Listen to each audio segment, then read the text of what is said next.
আজকে আপনাদেরকে সকালকেই আজকে কলকাতা পুলিশের এই অনুষ্ঠানে শুভ সকাল। আজকে আমাদের অ্যানুয়াল স্পোর্টস 2025 শুরু হলো অ্যান্ড ভালোভাবেই হচ্ছে।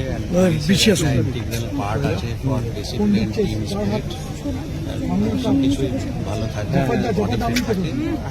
আর আপনারা যেটা প্রশ্ন করলেন, ইডেন গার্ডেনে বিশ্বকাপ আছে নেক্সট ইয়ার ফেব্রুয়ারি মার্চ মাসে, T20 ওয়ার্ল্ড কাপ আছে। তার জন্য আমাদের প্রস্তুতি অলরেডি শুরু হয়ে গেছে, প্রিলিমিনারি মিটিং হয়েছে। আমরা যেটা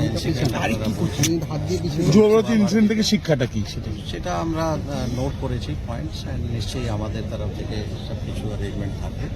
অ্যান্ড সব যত স্টেক হোল্ডার্স আছে ওদের সঙ্গে আমাদের কোঅর্ডিনেশন থাকবে। আমরা আশা করছি আগেও ভালোভাবে হয়েছে এখানে, আমরা আশা করছি ভালোভাবে।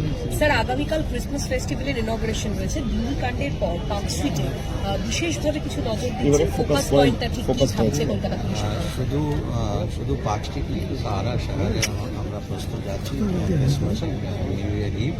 অ্যান্ড অলরেডি আমাদের ফিল্ড লেভেল অফিসার যারা আছে, থানা থেকে শুরু করে ডিভিশন লেভেলে সিনিয়র অফিসার সবাইকে নেসেসারি ইনস্ট্রাকশন দেওয়া হয়েছে। অ্যান্ড আমরা ওয়াচ রাখছি, সব রকম অ্যারেঞ্জমেন্ট থাকবে। স্যার, এই শতদু দত্তের মতন লোকজন তারা বিভিন্ন ছবি পোস্ট করেন এবং তারা বিভিন্ন জায়গায়, মানে কলকাতা পুলিশে আপনার সঙ্গে দেখা হলো, এর সঙ্গে দেখা হলো, বিভিন্ন রকম পোস্টও করে থাকে। এর বিরুদ্ধে এমনিতে কোনো মামলা বা এর কোনো ইনিশিয়েটিভে কোনো আবেদন কি এখনো আছে? কিছু কলকাতা পুলিশে করেছিল? উনি আমাদের কাছে এসেছিলেন বিকজ ইনিশিয়ালি যে প্রোগ্রাম ছিল, যিনি মিস্টার মেসি, ওনার থাকার কথা ছিল তাজ বেঙ্গলে, সেই জন্য আমাদের কাছে এসেছিলেন।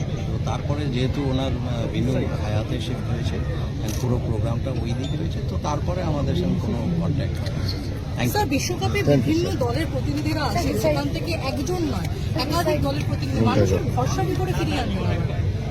কলকাতা পুলিশ পুলিশ আছে, আমরা বিভিন্ন এরকম প্রোগ্রাম করেছি অ্যান্ড খুব ভালোভাবেই আশা রাখছি।